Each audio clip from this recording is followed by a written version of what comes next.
Hello, hello.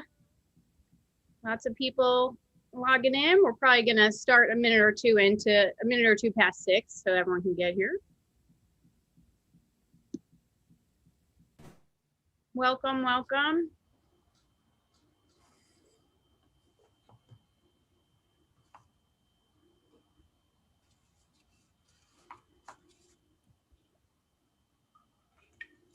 Hi, everybody. Feel free to say hi in the chat. We're just going to wait a minute or two as people join us before we get started.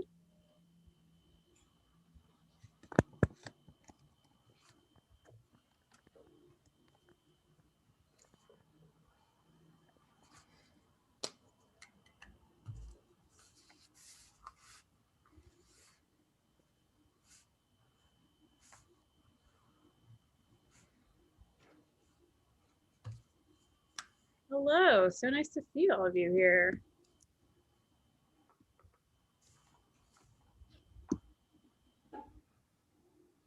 Ooh, people from Washington, from Los Angeles. It's exciting, great. Still people filing in, so we're gonna give it a minute or so before we begin.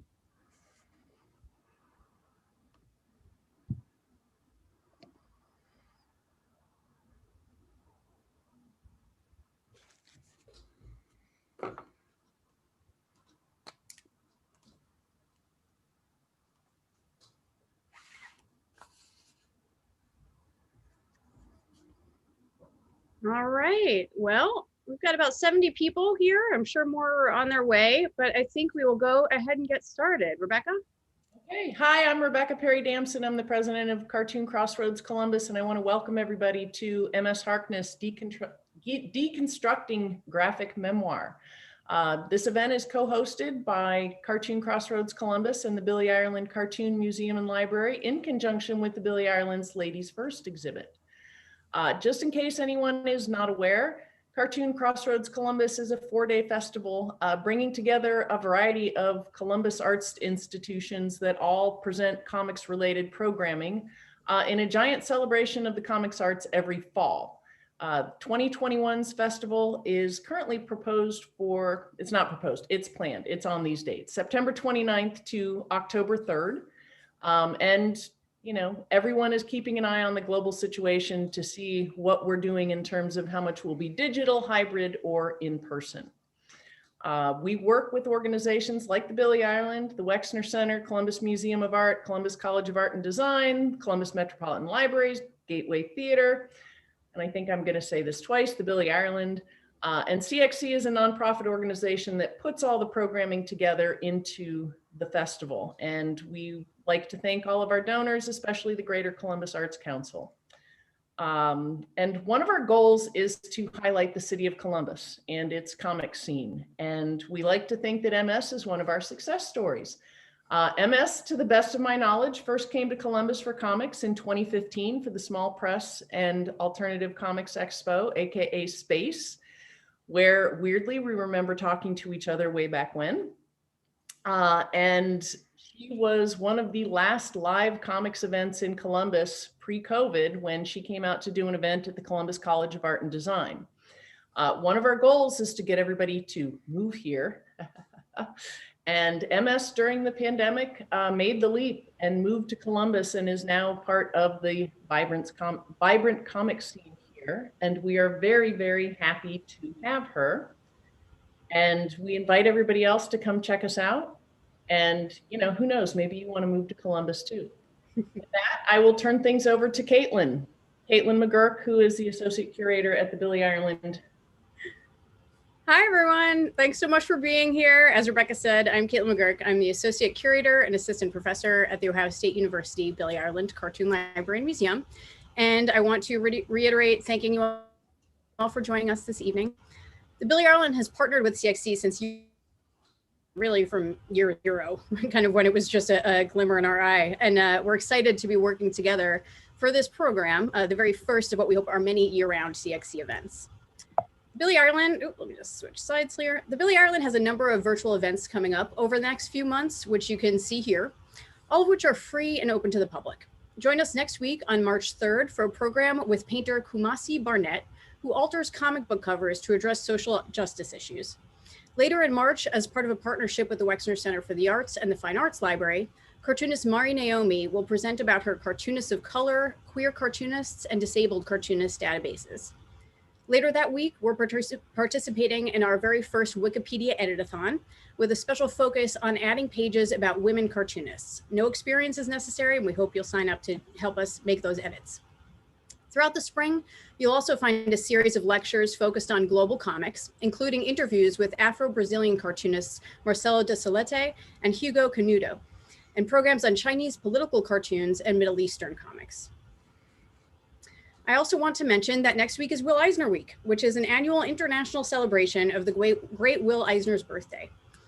Throughout Will Eisner Week, you'll find comics-related events held across the globe at various libraries and institutions. And due to the pandemic, most are held virtually, so anyone anywhere can attend. The Billy Ireland is proud to house the Will Eisner collection, and we'll be sharing highlights from it on our social media accounts next week. For more info about Will Eisner Week and the various events going on, visit willeisner.com. Now for a little bit of housekeeping on how our Zoom events work. This is a 40-minute presentation followed by a Q&A, and it's being recorded. It's also being restreamed right now to YouTube and to Facebook as well, and to Twitch. You've been automatically muted by the host. We can't see you, but you do have access to the chat function to raise your hand and to the Q&A. We ask that you use the chat icon on the bottom left for general conversation and commentary, which you're already doing a great job at. If you're having any issues, feel free to direct your chats specifically to the panelists so that myself or Rebecca can attend to them throughout the event. You can put all questions for the presenter into the Q&A function on the bottom right. When you click on the Q&A box, when you click on Q&A, this box will pop up and your questions will be sent to the moderators. We'll be saving these questions for MS to address after her presentation portion is finished, but you can feel free to put your questions in there anytime throughout the program. I also want to echo Rebecca's enthusiasm for cartoonists relocating to Columbus. MS is a fantastic addition to our community. We are so glad that she's here. Over at the Billy Ireland, one of our current exhibits is Ladies First, A Century of Women's Innovations in Comics and Cartoon Art, on display until April 18th. And as we celebrate the rich history of women working in comics, we're really happy to be presenting this program with MS Harkness, who's an emerging force to be reckoned with in the alternative comics world. Harkness is the author of the graphic novels Desperate Pleasures and Tinderella, and various other self-published works, including Rotten and Dope Dealer. Her work has been featured in the New Yorker's Daily Shouts, and she was a recipient of the Minnesota Artists Initiative grant for her autobiographical comics. She's also a certified personal trainer. She trains Rebecca and I, and currently teaches at the Columbus College of Art and Design. She is currently working on her third graphic novel, and if you follow her on Instagram, which I highly recommend, you can get regular delightful peeks at her drawing process, which I know that I enjoy. So without further ado, I'm going to stop sharing my screen and turn things over to MS.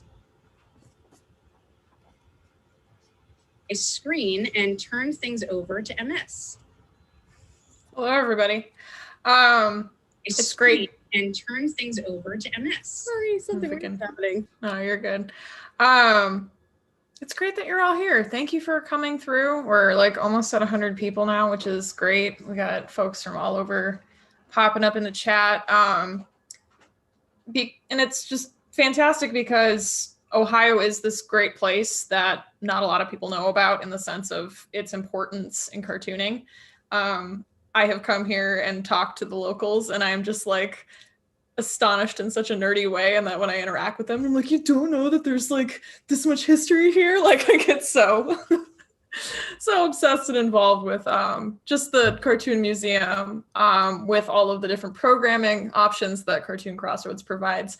I mean, I will become one of these people who just aggressively totes out how amazing it is to be here and to just be immersed in such a kind of baked in community. I'm really thankful to everyone that I've been able to meet safely with social distancing and COVID restrictions. But thank you everyone for showing up. I am going to be presenting, I guess I would say my 5 top rules for creating memoir that I follow in my own creative practice. And I'll go ahead and just start sharing my screen here. But I've found that when I talk about my work and just how I just want to flippantly speak, usually how I talk about these sorts of things is just to be bold and brash about it and make you disagree with me and just kind of make you think. So I would encourage you to come in with your own assumptions and disagree with me freely on what you think constitutes good work. But these are the sorts of things that have got me producing graphic novel length work as well as minis. But like Caitlin and Rebecca were saying, in terms of just what I've produced, I've made several longer form works such as Desperate Pleasures and Tinderella. I really do have a place in my heart for self-publishing and creating minis. The picture on the right here is actually the time that Rebecca was referencing, and I came to Space, a small press show in Columbus in 2015. And on the way back from it, my car was totaled and died in Wisconsin Dells. And from that moment on, I think I just knew I was going to be a cartoonist, because I was like, this one event didn't break me. Me and my good friend Pete Fakey sat on the side of the road and waited for his dad to come get us. But in a career that is mostly just documenting points in my life that are, I guess, for the benefit of maybe enjoying in retrospect and maybe forgetting later, it seemed to cement my fate in making my own autobiographical work. But I thought about how I wanted to place myself, I guess, in the continuum of graphic memoir, because I don't know. I have a hard time thinking about it in a way that isn't, I guess, seems weird, narcissistic, and that you think about like how you sit in the zeitgeist or something goofy like that. But there are these sort of debates about open and closed autobiocomics in terms of what's perceived as real or what's perceived as a sort of place for your audience to latch onto you, as well as just like how you present information that can come across as fake or real in whatever sense you describe real to be.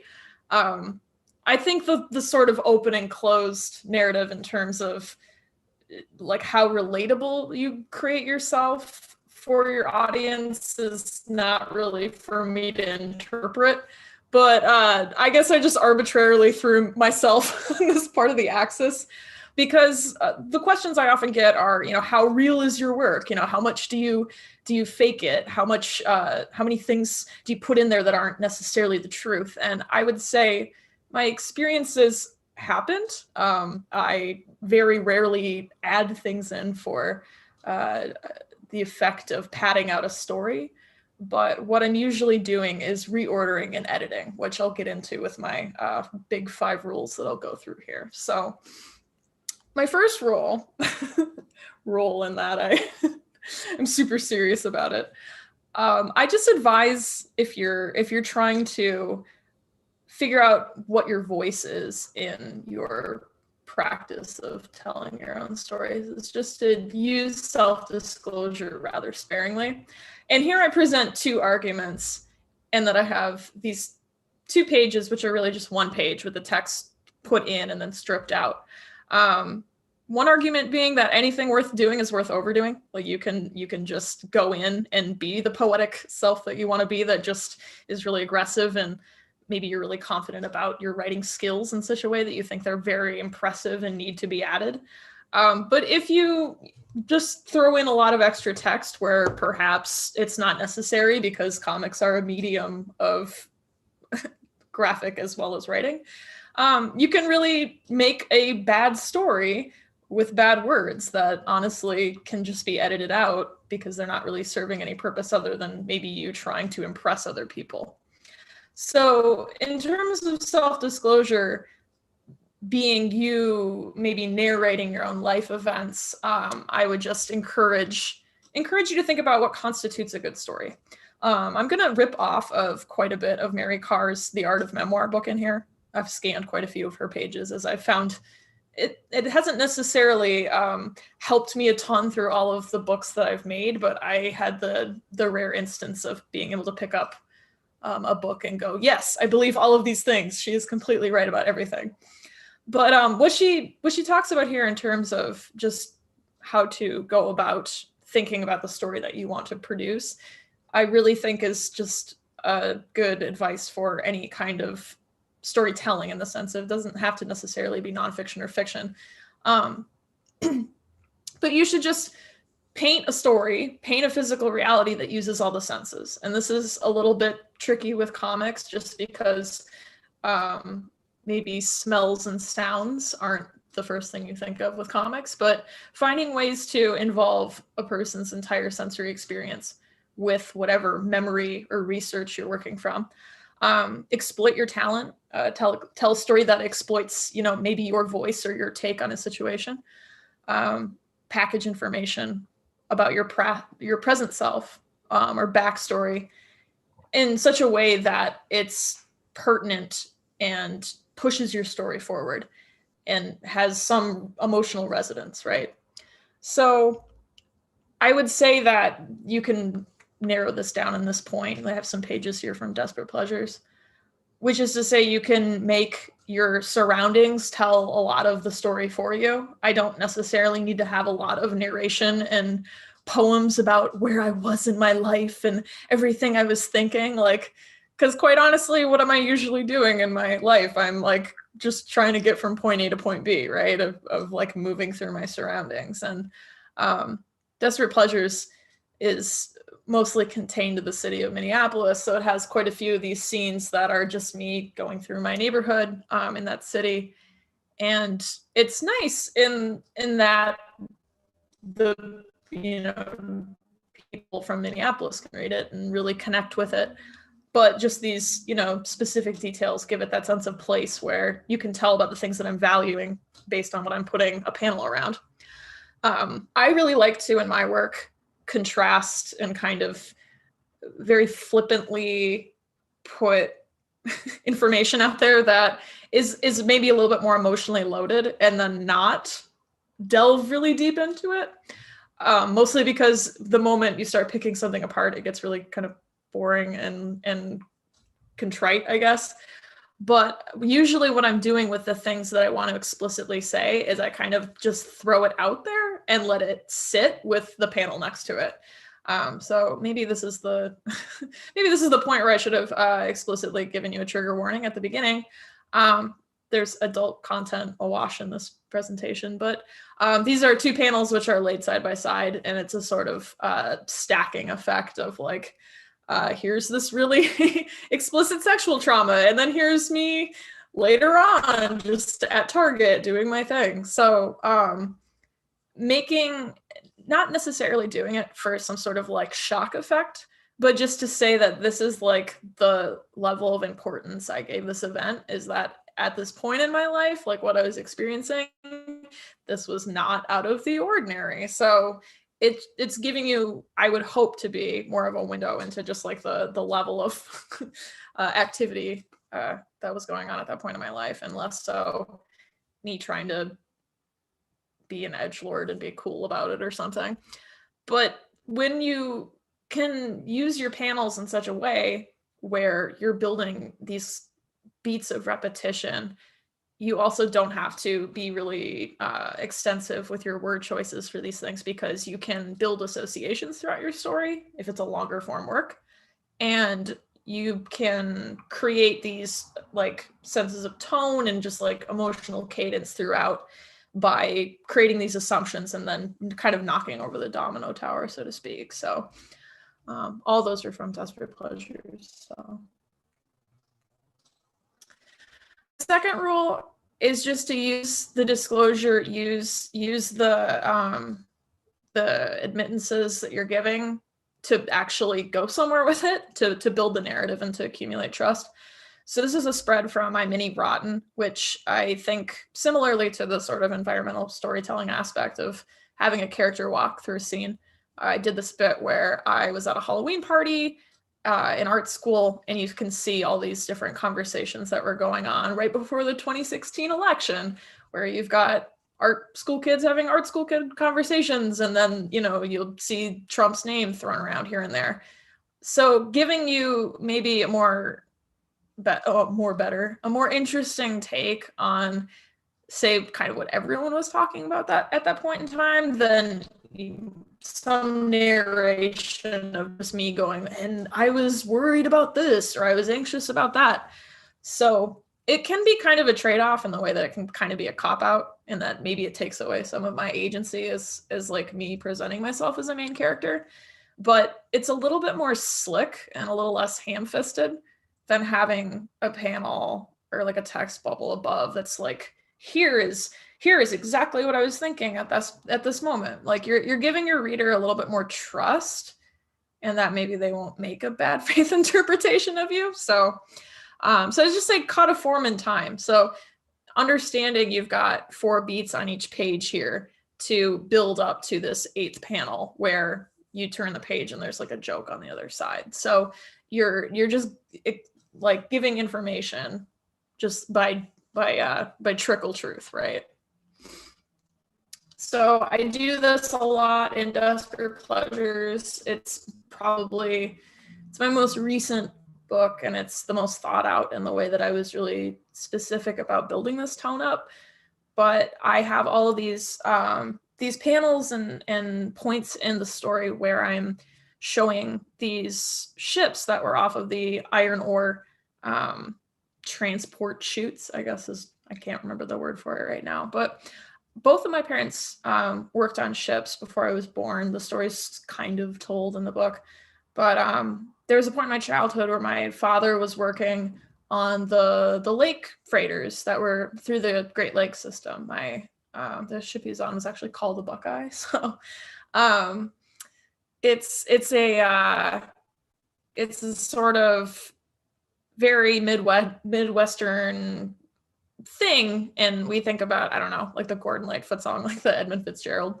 It's that sort of transport in that it's all through these freshwater lake systems. But I had the experience as being a small child of watching these things come in, and they would take forever to dock. I mean, maybe it's just because I was a kid and everything took forever, but it was this very weird singular experience or specific experience. And I was actually kind of laughing, asking my mom because I needed to get reference photos. And she was like, I don't think you can just go down there anymore because 9/11 happened. And like, it's kind of like a national security threat. But anyway, the emotional sort of just slow, agonizing impatience of having these ships come in is sort of a theme throughout the book. And just that it's sort of the story of this character that doesn't know what she wants and is having a hard time sorting through like what's actually important to her.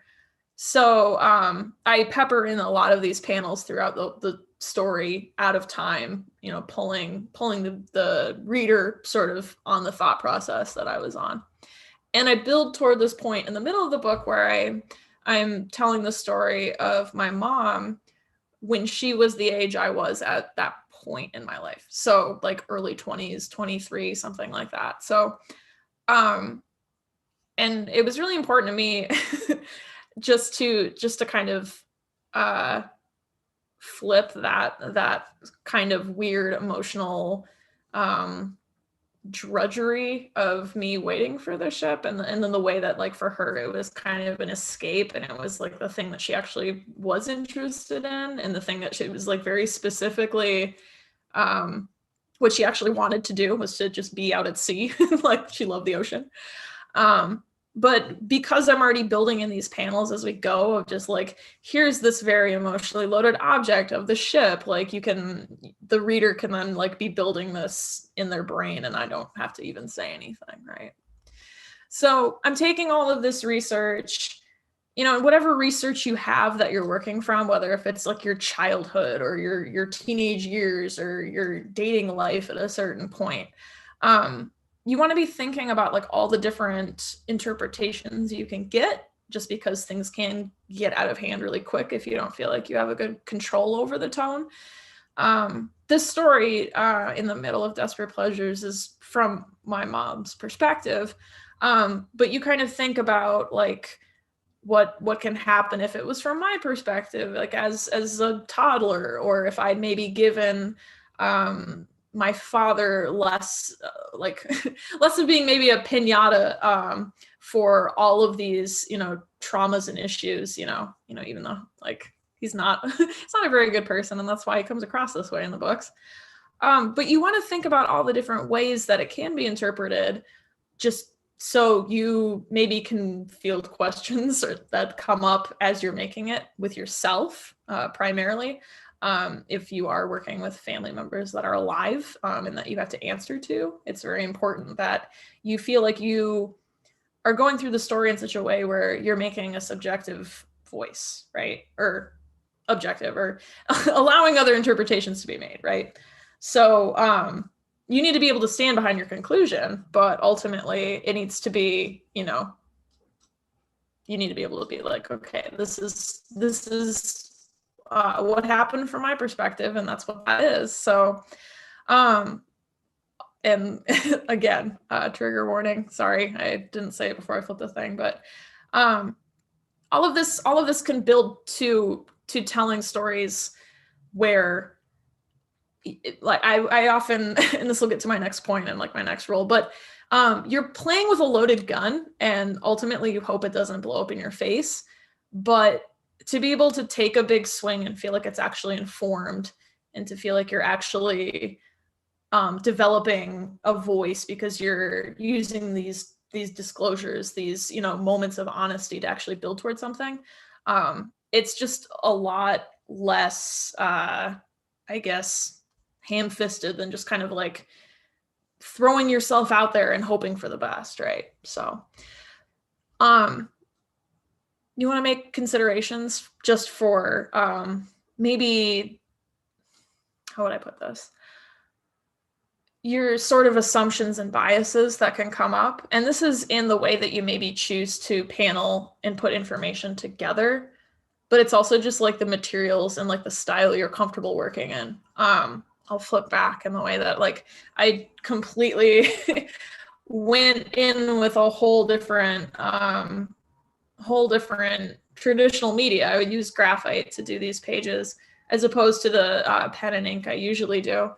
But I did it because I felt like there's this sort of like, well, if it's like a dream sequence or a different character, like it's like more malleable media. Like that's the kind of like goofball answer, I guess. But like, I think it was more so just that I wanted to be really thinking about everything the whole time, because there's a kind of a warning that can come up in your brain where if you're just moving your hand in a way that feels really like autopilot at a certain point, you're just going to make the assumptions and maybe just have the same thoughts that you always do. So to be telling someone else's story and using a different media, I think that was helpful. But also it's like, what is the reader's association with this material, right? Like if something is in watercolor or charcoal or graphite, like how does that affect their ability to digest that information? Where I think also part of it is just like, I make black and white autobio comics. It's very 90s. It's very disclosure heavy, where I wanted it to be more open and more storied in the way that I'm telling someone else's story. It needs to be open for even more interpretation, because I need more allowance in that this isn't me, and it's not, the axe isn't just going to fall on my head, I guess, or I can really disappoint somebody if this doesn't land right. But I think sometimes cartoonists or makers will become really frightened to use other materials because comics already take a really long time. And so if you kind of change up your flow for that, it can get away from you pretty quickly. But there's also a sense too of, is the story I want to tell, does it make the most sense to tell it as a mini comic or a strip or a graphic novel? Like, are you trying to stretch an idea out that honestly would be better served as being, kept small? So just being really aware of like, how your brain arrives at those conclusions is important. So Number 3, do not disclose raw or unintegrated material. And I'll get into this more specifically in terms of my own process for integrating material. I have on the left this page from the mini comic Rotten, which that whole comic is pretty self-deprecating without spoiling the entire plot. It's incredibly gross, and I guess it's riddled with a lot of conscious decisions I've made that I'm not very proud of. But there's a lot of text heavy bit in the middle where I'm trying to rip off Spalding Gray to tell a horrible story about sex work that didn't end well. But if you're throwing out these weird foul balls where not only have you not really processed maybe that part of your life, or you're trying to do it for horrible reasons, you risk running into this shame Ouroboros that I have described here, where if you're relying on comics to do all of your therapy for you, you get into this point where you're associating making with that sort of therapeutic struggle. So you're getting into your feelings. Immediately, to get over your feelings or that discomfort, you just start making comics or just content, right? Because so often these comics end up as like Instagram posts or web comics, right?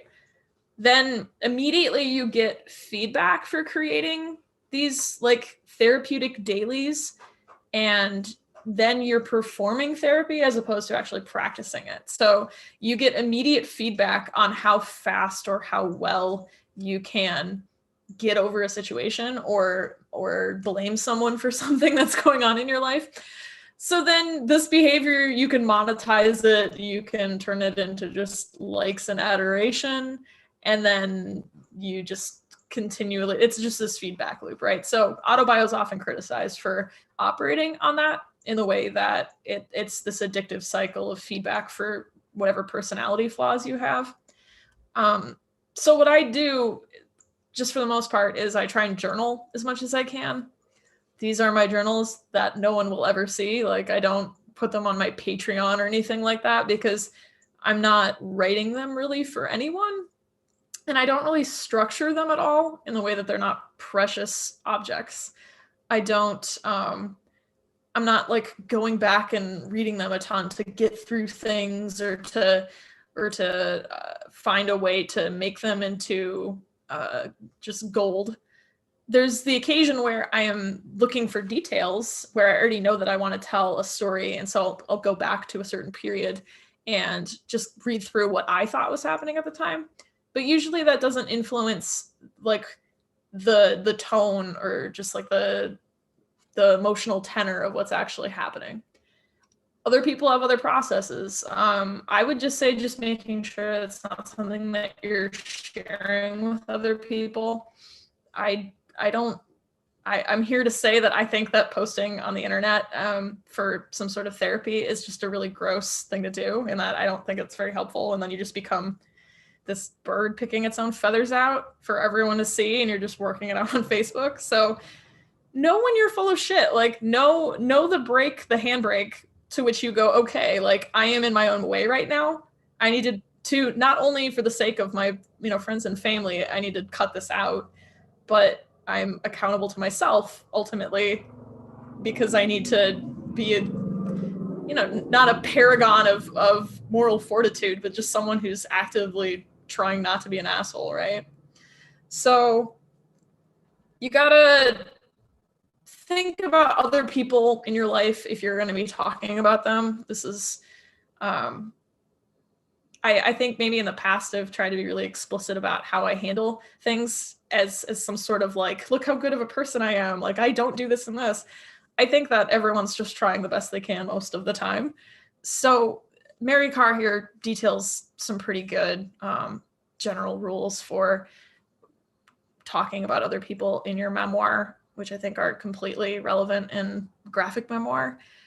Some of the good points in here that I'll highlight is just to like, number 7, like let your friends choose their pseudonyms. I often let the people that I'm rendering like tell me what they're comfortable with and kind of collaborate with them if they want me to change their face or their name or some other thing where they just want to feel like they're involved and they're active and they're not like waiting for me to put a book in their hands that details them in a light they're not comfortable with. She talks a little bit, I don't know if it's in here at some other point in the book, about like, don't let anyone see anything until it's done, which I don't necessarily think is good or bad. But if you know that you're someone who's going to be influenced by other people's decisions in a way where people will really explicitly try and talk you out of things that are more relevant to your experience than theirs, that can be really tricky. But I feel like I'm usually showing my work in a thumbnail stage to people that I trust and respect their opinion on, where they can let me know how things are landing and functioning. So it's good to know the people you want to talk to, and usually they're not really in my work at all or not involved in that way. Number 3 on here is really good. If you're writing about somebody you hate, do it with great love. That'll come up later. But I just generally don't include people in my stories that I hate.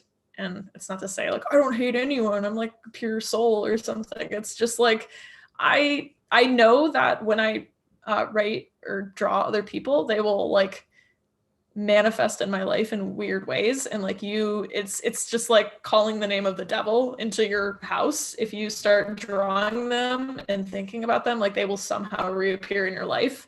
So if there's people that you're not, that you despise and you don't want around you, you probably shouldn't invoke them. So number 11 on here though, let your reader know how subjective your point of view is. So going back into what I was saying earlier, it's just something I'll keep reiterating up again and again.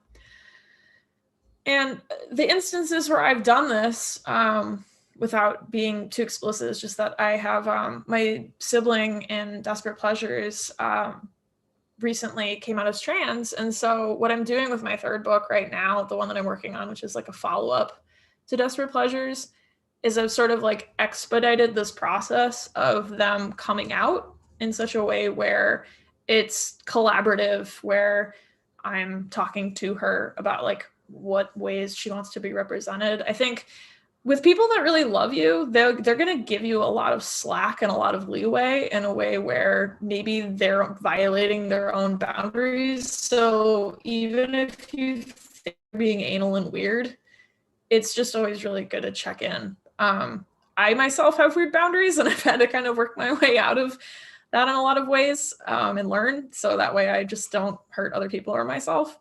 So I checked in with her, as I was developing the structure of this next book and just the character of her, and that, obviously it wouldn't make sense for her to just transition in a day and I draw her in this totally different way, but to be really honest about just the situation between us and the relationship that we have is just beneficial for us relating, just as siblings. So, and then the elusive one, Murmur, who I have in Desperate Pleasures as the sort of one of the 3-pronged lovers triangle characters.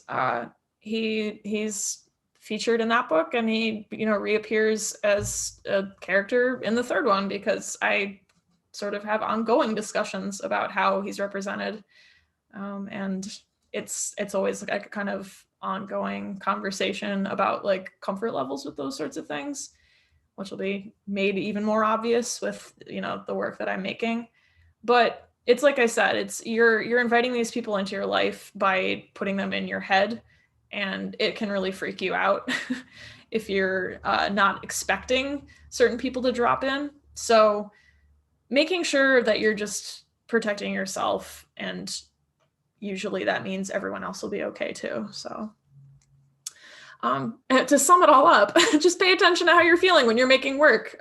Comics take a long time, like I said. So if you're sitting there ruminating and freaking out and you feel really anxious and you're working on a really long book about your feelings that aren't fully fleshed out yet, you will feel bad and you shouldn't do it. So just keep an eye on how you're feeling, and you'll at least be knowledgeable about how you maybe want to approach your next project if you end up making something that kind of kills you in some way. So number 4, So we've got this one and then one more, but this one's kind of short just because I don't have a lot of examples of this in my work because it's just kind of like a no-no for me, which is to say, don't create commercial narratives for therapy. If you want to make your own therapy art comics that are for you, and maybe you share them with people that you care about, but I don't like advise anyone to make a print run of like 300 mini comics about something super personal and really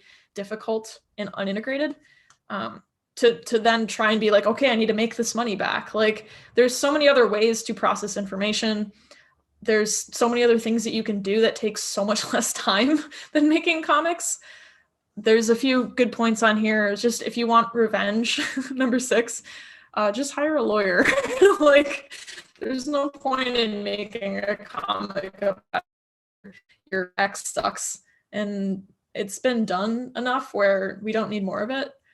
Number 5, if you're making memoir comics for therapy, just go hire someone to talk to.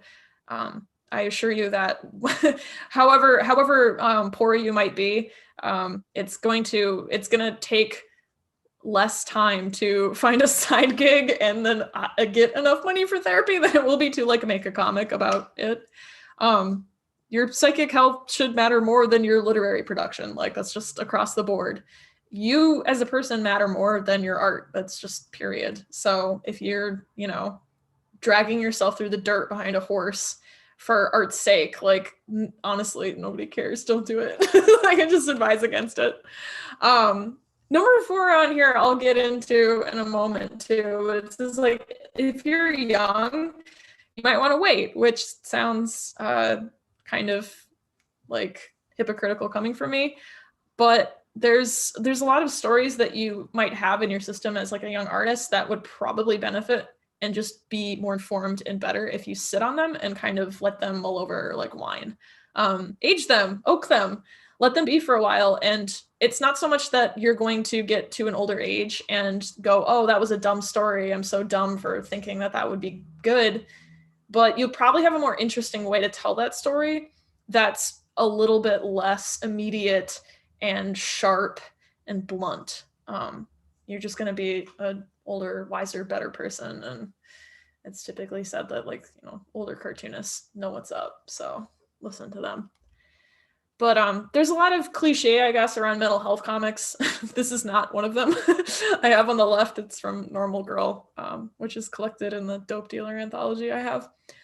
But this is like another instance of like the self-deprecation that I feel like I can get away with because I usually draw it well. If it wasn't drawn very well or posed in such a funny way, it would come across a lot worse.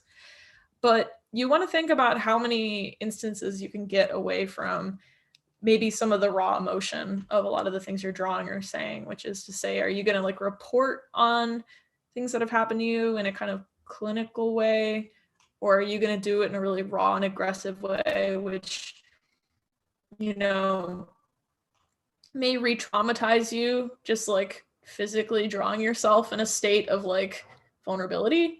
It also might traumatize other people in the way that maybe the way that you're going to put together panels is going to put a lot of things on the reader. It's going back again to what I said about just thinking about how you can oak and sit with stories or ideas that you might have. Because, I mean, I don't know how I'm going to feel about this comic in 5 or 10 years. I think it's all kind of building to something in a way that I'm not super embarrassed about it. But it's definitely a lot for my friends and family to read, even the ones that are in comics and are maybe hip to it. So it's something to think about. It's just like putting something on the internet, right? Like, it's out there kind of forever, even if it's just your dumb mini comic. So people remember and still come up to me because they think this was really funny, and I think it is, but maybe when I'm like 35, I won't think it is. I don't know. But the last one here is just number 5. Create explicit boundaries so you don't become a narcissist. If you already are one a little bit, like, you should give yourself little projects and things to work on. I have this quote on the right taped to my studio table, which I just think is a good quote, period. but especially relevant to autobio, and that you don't want to make yourself like, you might be the main character, but you're not the hero. Like, just don't do this wish fulfillment BS about maybe the person that you want to be or think you are. Even if you are a really good person, like there's a certain tone and tolerance that I don't really have time for, and I would assume most people don't. But what I'm doing with oh no, here, I'll kind of backtrack. But I try and do this again of just making sure that my voice isn't really the only one that is involved in my stories. I try and give most of my characters kind of a line out in the way that if you're going to cut a character from like a whole cloth, it's not going to be a very interesting character. And whether or not that, again, in reality, maybe this person was a piece of shit and you didn't have much interaction with them and you don't know their whole life story that would account for them being an asshole. But it's just making sure that you're telling the reader that like there's more going on here than just what you're experiencing. And that makes your world, like your comic world, your real world, more, open and interesting. So if you're going in with a kind of blame gun, people aren't going to relate to you just as a sympathetic character. But the kind of love or appreciation or empathy you have for that other character might not come across. So again, on the right here, this is more self-deprecation that sometimes works. I think it's funny. Some people don't think it's funny, but I think it's funny. I was just gonna say this is a little bit of my third book, which is called Time Under Tension. I'm gonna be putting out an announcement for it sooner than later. But something I'm doing, at least in the introduction of this book, is trying to get over my own face in the way that when you do autobio, you can be driven mad by having to draw yourself over and over again if you're not like especially narcissistic, I guess. But I know that I dance with some level of just like self-appreciation in a way that's maybe not the healthiest.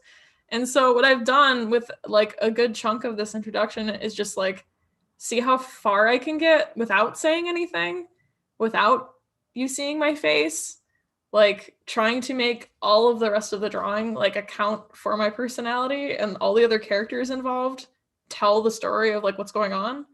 And again, can be a cop-out, I guess. Like we'll see if it works.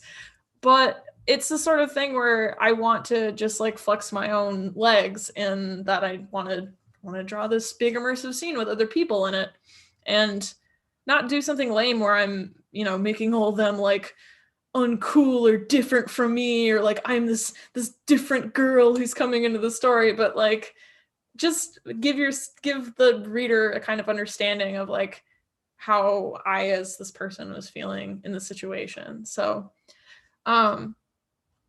there's a lot of good questions again in this Mary Carr book, which is she just accounts for some really good practices for putting together the idea of you as a character.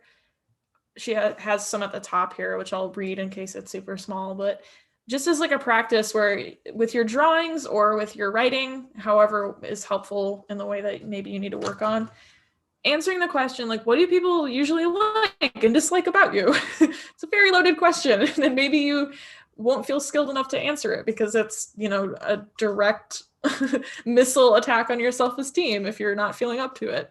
How do you want to be perceived? If you're going to be drawing yourself, if you feel like you want to embody a human body that, is understood to be like a white cis female character, like, is it, completely the person that you are in reality as you perceive yourself? Like, how have you tried to pose yourself in such a way that is false? Like, how have you tried to maybe make yourself look different or uglier, or constructed a narrative or reality in the way that you think about yourself that can be maybe called out on, right? Is there any verbal signposts you can look for that suggest your posturing? So I think in my own work, at times it's just like the writing kind of gets away from me. I think that I've kind of been a little poetic in places that maybe I just didn't have to be, or maybe it kind of comes across as a kind of crutch. So these are like things I'm going into my third book thinking about. But again, it's like, how do you subtly shift into other modes that maybe make you look better to other people and are just like some level of self-delusion. So having your own answers for these things in your sketchbook, or having other people answer these for you if you can kind of entertain them to do so, is helpful.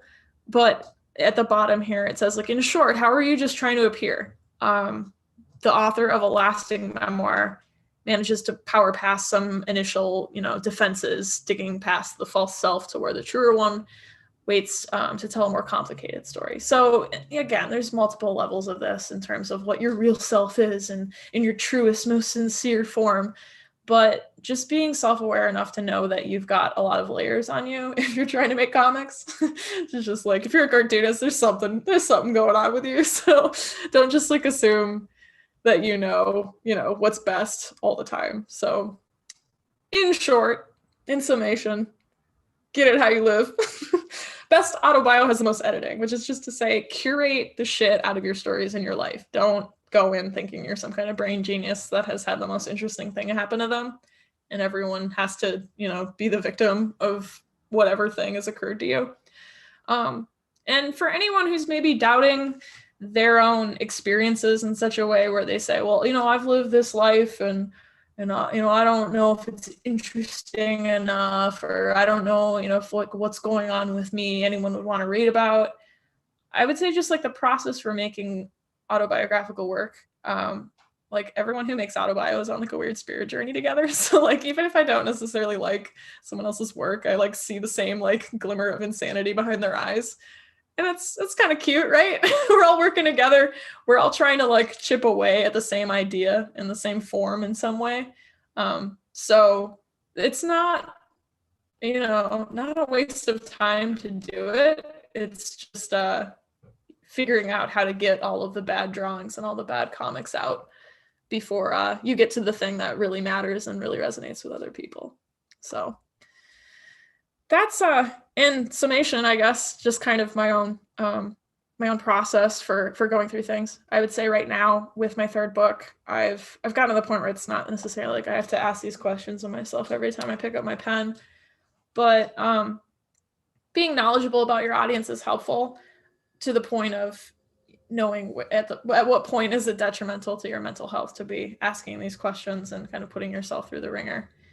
But the more self-aware you can be, and I guess just like knowing how to be hard and soft at the same time is just beneficial as a human being. So I would say I'm ready for questions if we have some. Okay, great. Thank you so much. That was wonderful. So everybody out there, if you have any questions, again, please put them in the Q&A box to the bottom right on your screen. Someone did ask MS if it would be possible for you to make the slideshow available as a PDF for attendees afterwards. I have done this in a way that I have all of this written out and more on my Patreon. So if you follow me for $1, it will be available. And I will make another post bumping it to the top. So I'm sorry to hide it behind a paywall, but you gotta do what you gotta do. That's what I gotta do sometimes. Yeah. Well, I'll start off with some questions while people are thinking. Actually, I'm going to steal this question from Jersey Drost, who's our interim director at CXC, and he likes to ask this. I think it's a great question. Why comics? Do you feel like there is something inherent in comics that makes it particularly great for telling these kind of stories, specifically personal stories and stories that have to do with memory and things like that? Absolutely. I feel like I'm trying to be more of a cartoonist and make comics that are more comics with my third book. So this is actually a good question right now. So comics are good for, I think, mimicking a traumatized thought process to some extent, in the way that if you're having difficulties putting things in order and trying to reprioritize things, it's very helpful to sort. And it's very helpful to have a medium where not only are you kind of just locked into yourself, it can be limiting in some ways, but I'm not reliant upon like a film crew and editors and actors to portray like my grand thesis on parts of my life. But you have the ability to just, it's a medium of time and words and drawings, where what I'm doing with my third book is really trying to work in a less cinematic panel scheme to some respect, where in Desperate Pleasures, I felt like there's a lot of instances with pages where I only have like 3 panels. So it feels a lot more like a movie. And I'm trying to slow time down in the way that my next book's going to be very linear. I'm like forcing myself to do that because I want to tell a story from point A to point B with a bunch of bullshit. So it's like, not only is the story about kind of like digging yourself out of your like trauma hole of being like a trauma clown that does a bunch of coke and like is an asshole, but it's like, okay, now sit with yourself and draw 9 and 12, panels per page and like make a comic that's like a comic book. And slow it down to such a point where the pace is less frantic and less like immediate and blunt and hard and like less roller coaster of like going in any direction to any point in time, where for me it feels really intuitive because like this is how my brain works. And it's like that kind of like I didn't know that I was like having flashbacks PTSD until I made comics. And this is like right, I get out of like a presentation about how you shouldn't use comics for therapy, but like it's informed parts of my personality, certainly. Because it's just so, the way that my brain works is really graphic. So I'm a cartoonist, so yeah. Yeah, there's actually a question that's a great kind of piggyback from that one, which is, or from what you were just saying, how do you distance yourself from trauma to not re-traumatize yourself while still being honest about traumatic experiences, I guess, when you're creating this work? It's tough, and I'm not saying I haven't done it. Because like I said, there's definitely that procedure of invoking other people. So if it's like, if you're already in a bad mood, sometimes it's not fun to draw your dad all day. But I think at points in my career, I've just powered through it in such a way that it wasn't healthy. But sometimes it's kind of what needs to just happen if you're going to finish something. I would just say being really kind to yourself about the pace for which you can get work done, and knowing that if you don't draw till midnight or 1 or 2 or 3, it kind of doesn't matter, because if you have a good work ethic, like it will eventually just get done, because like you know that you need to sit down at some point. But yeah, like just being really aware of if you're drawing for 3 or 4 hours and you feel you losing your reality, just knowing that you need to step up and move around and do some squats and get yourself out of your head. So yeah, self-care, that's got to be a big part of this kind of work. When writing, is it as if you're watching your life being presented or reliving the events being presented? And that's kind of similar to something I had been thinking about, which is like, if I'm understanding the question correctly, does something about the experience change after you have put the comic out there? Certainly. And that's the kind of like carrot leading the donkey, where people can be like, this is the most therapeutic thing. And it kind of is in some ways. It is if you publish something that's really meaningful and therapeutic and it gets good reviews and people buy it. If they don't, then it's like, it's tricky. But there's actually a lot of forms of therapy where if you have had something traumatizing happen to you, you're literally like labeling objects and like reordering them. So there's EMDR, where you're doing rapid eye movement stuff and like reprocessing things and essentially just like shutting your brain's ability to freak out, shutting down that ability when you're like thinking about a traumatizing thing. So there's other ways, and I haven't done all these, so if I'm like saying something that isn't exactly correct, but there's modes of therapy where you're just taking events and like, and if you're like identifying like the child self or something. You're like putting it in like you as like a human in the reality that is now, like you are comforting it. So that way you're like telling yourself like, not only did no one comfort me at that point, or like no one helped me, but like I am here now and I'm helping myself, and like walking my like child self down the aisle and being like, okay, that was fucked up. Like, let's talk about it. So like when I was drawing myself as a baby, like getting my fucking brakes beat off of me by my dad, it was like, oh, that was bad. It was so fucked up because it was like, obviously it's terrible. Yes, IFS. So when you don't have, when it's not necessarily that you have poor self-esteem, but you have like no self-esteem in the way that you don't relate to the events that happen to you because like being there is too traumatizing. You can totally re-traumatize yourself by representing it. But if you like draw yourself being helped, or like draw that person being bad, and it's like that person's a bad character, it can be therapeutic in that way. It's just very tricky. And I come as a a grizzled warrior from the field who has seen a lot and has advice, but doesn't, maybe seldom follows it in some ways. So I think this next question connects well to that. How does your advice here, I think throughout the whole presentation, apply to comics where we hide a lot of our autobio events behind other characters? As in, if I portray something that happened to me, but it's happening to a different character, not necessarily drawn or identified as me, does that fall into the same level? Into the full of shit level is what they said.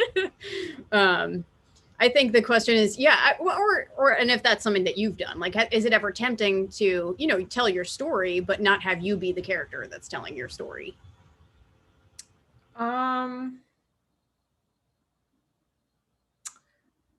Yes and no. I don't know if I understand the question fully in the way that, yeah, I need it repeated. What? Sorry. So I think the question is, does the advice that you gave throughout your presentation apply to people who are telling their story, but through the guise of a character that is not, identified as themselves,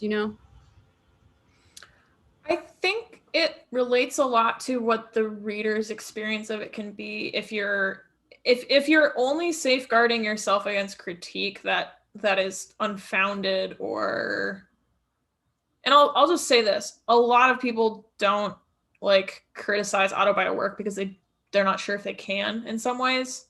Like there's the kind of cliche criticism of it just not being, it being boring or just like relegated to poetry or mental health comics or something. I don't know. But if you're rendering yourself in a different way where, or maybe you're layering things in such a way where it's got a unreality to it that is vague.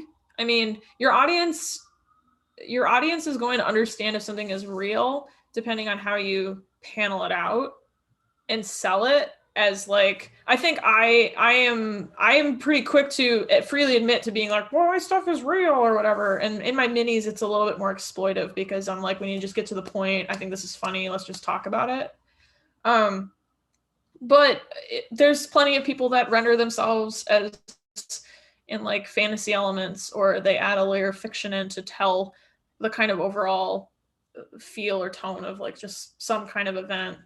I thought about drawing myself as like a shelter dog, like on multiple occasions. I think I'm still going to do it. But I think that's more like going into my own like level of self-deprecation for doing like a shorter story that's supposed to just be funny and not be read into much more than just I'm here to entertain. So yeah. Someone asks, how do you edit your experiences into discernible panels and a structured story? You talked about some of the do's and don'ts of representing your experiences, but can you actually walk us through your process of how you do that? Just like grab my stack of stuff for my third book. So, for Desperate Pleasures, I was literally working with like flashcards with just like ship or like this character's name, or doing a ton of Adderall in a parachute. it was much more like beat wise, like here's like the point of which we need to arrive at, like here's the level of intensity I want. And it was all based off of real events, but it was taken out of order in order to make the kind of neat crescendo effect that I wanted. So that was non-linear. That was a lot of just me shuffling the deck and trying to figure out what order putting those events in would be best for what I wanted to do. For this book, what I'm doing, I'm thumbnailing it out in such a way where it's really just a lot of weird stick figures and just boxes where the writing can be changed out kind of at any point. This was actually that panel that I showed, the arcade, like this is the karaoke scene of like that book. And so it's like all these characters talking. So a lot of it can just change. It's like the idea is there. In terms of editing, it was very much like generally I want these kind of instances to happen at these points in the book, but I was relying on actually trying to tell a story of a year in terms of like spring to winter. What was going on and being like a very slow grind. So the whole book kind of being this story of someone who's like trying their best and like still struggling with like having the skills necessary to like get out of the mud. I think it's more just about like thinking about what's going on in every single panel as I'm doing it, and that informs it. So however jarring it was to go from like a 3 count in terms of like panels to like a 9 to 12, it was like, okay, don't worry about like what the spread looks like per se. So like, you know how to draw, just like focus on like what the characters are doing. So that may or may not answer the question. Yeah, well, and connected to process, what is your writing process?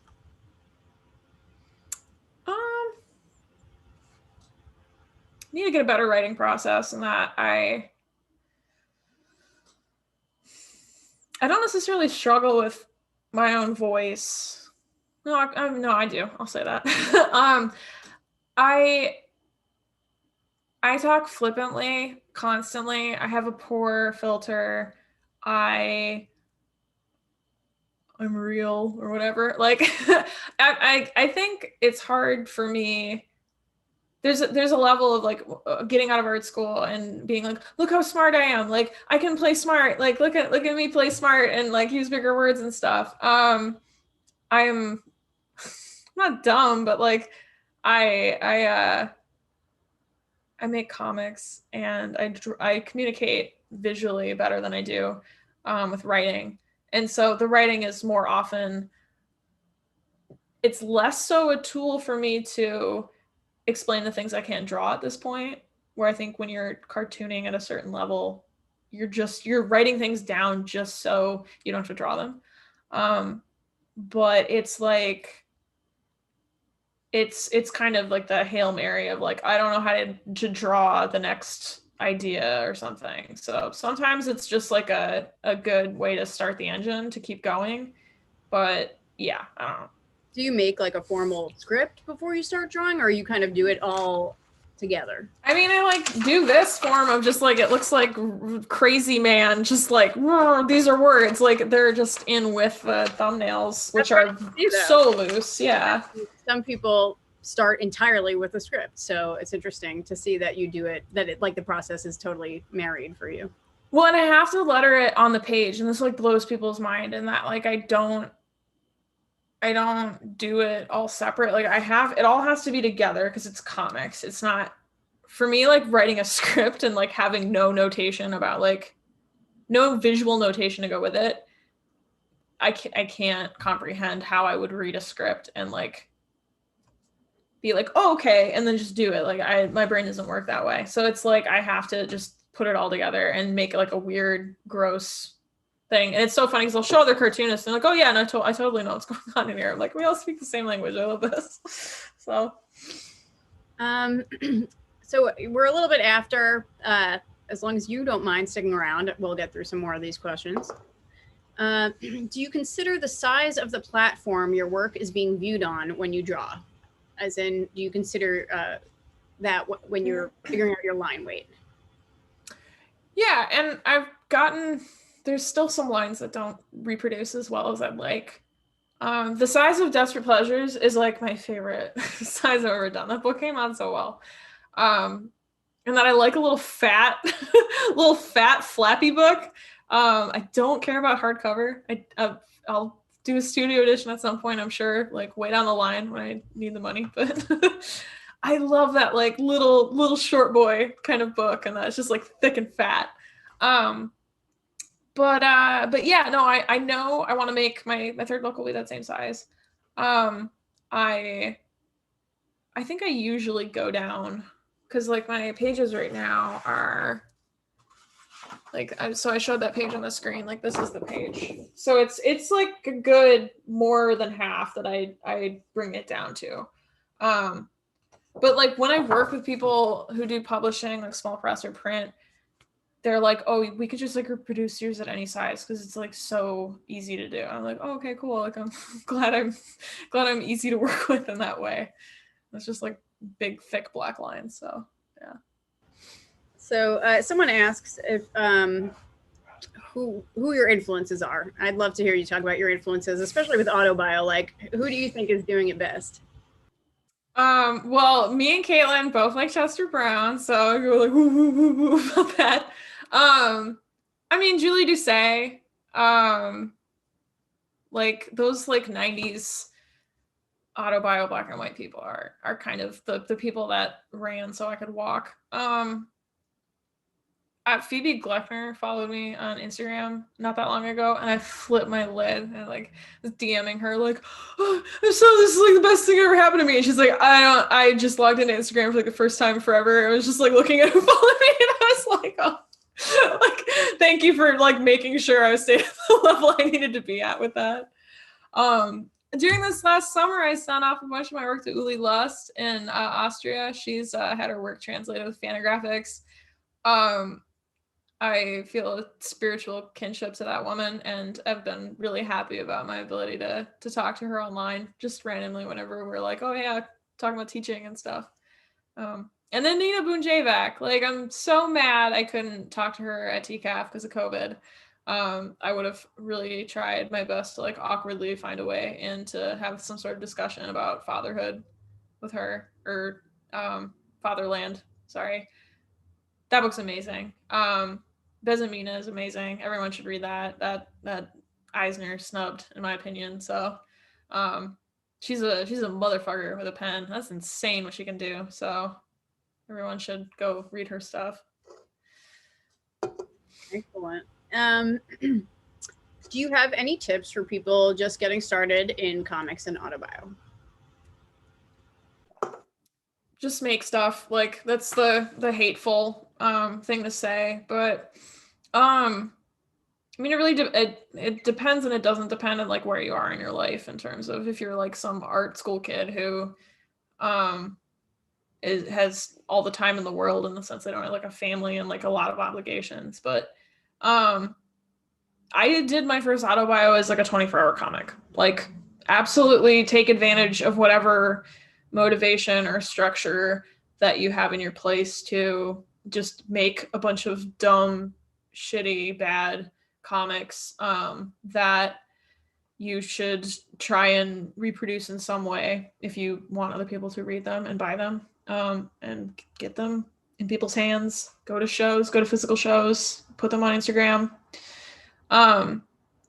But yeah, I mean, I became a personal trainer so that way I could get a bunch of money per hour to then make comics the other half of the time. I made a Patreon to help monetize the kind of fun, showy process parts of my career. So if you like follow me on there, you can like watch me draw. Like I'll put you on my close friends list. So like try your best to make money here and there and hustle and whatever, and just fucking do it because you just have to do it.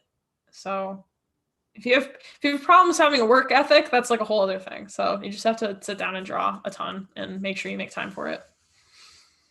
All right. What materials do you use / prefer? And has this changed over time? Hasn't changed a ton. And then I kind of landed on using brush pens and haven't looked back. But Kuretake, If you go on jetpens.com, you can order these. These are like Japanese and specific to that. They're not in a lot of stores, but there's like a teal one and a blue one. Fine and super fine. This is like my lettering pen. This is my like larger figure pen. Zebra pen, fine here. I use these for like buildings and regular objects and sidewalks. I don't know. Sometimes I use a rolling writer. Sometimes I don't know. I use this for black ink. It's the high carb. Yep, Black Star guy. But yeah, I don't do a lot of digital finishing.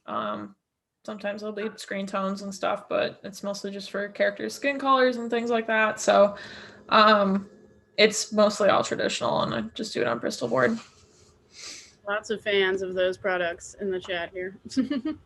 Have you ever tried or been tempted to write pure fiction? If not, why not? And if so, why? And thank you so much for the great talk, this person says. Well, thank you for coming. I went to art school, I think, thinking I would work for Marvel or DC or Image or something. And then it became pretty clear that I didn't care about those things. And my technical chops were not going to be there the moment I graduated. And I have just enough narcissism to spend 1,000 hours drawing myself over and over again. So it works. I don't know. At some point, I think I've thought about nonfiction stuff I would do that are outside of myself, probably fitness related or my extensive family. So, yeah. Cool. Well, since we're a bit over, I think we can end on this question, which is how soon can we expect your third book? 2023, probably. Comics take a while. So if you follow me on Patreon, I am very close to being done with the first quarter, which is the introduction, which is the direct follow-up to Desperate Pleasures in the sense of like, here's the character pretty much immediately right after those events, still dealing with this. So I'm going to be releasing it in quarters on there so you can read it if you are a $3 or a $7 tier patron. So follow me there and you will get it much sooner than everyone else. Great. And I did put your Patreon and website in the chat so people can find it there. I'm going to add it here again. Well, great. This was awesome. Thank you so much for doing this. That was wonderful. Thank you everybody for attending and for staying over for the Q&A. You can find out about all the events that CXC has going on, or sorry, the Billie Ireland has going on at cartoons.osu.edu. And we hope to be bringing you more CXC year-round events as well. Rebecca, is there anything that you wanted to add before we sign off? Not that I can think of. Just remember that we're here and come visit as soon as it is safe to do so. And yes, absolutely. And in the meantime, participate virtually. We're doing lots of cool stuff, and you know, consider moving here. Come hang out with us. We're having a great time. So yeah, we are. All right. Thanks, everyone. Have a great night. Thanks for coming.